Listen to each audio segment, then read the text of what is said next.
ذوالحجہ یعنی the month of حج، اس مہینے کا نام ہی اس کی عظمت اور اہمیت کو ظاہر کرتا ہے۔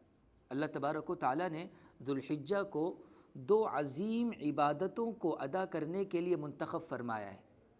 حج اور قربانی، یہ 2 عظیم عبادتیں ہیں جو صرف اور صرف ذوالحجہ کے مخصوص دنوں کے اندر ہی ادا کی جا سکتی ہے۔ سال کے بقیہ دنوں کے اندر یہ عبادت ادا نہیں کی جا سکتی، بقیہ دوسری عبادتیں ادا کی جا سکتی ہیں۔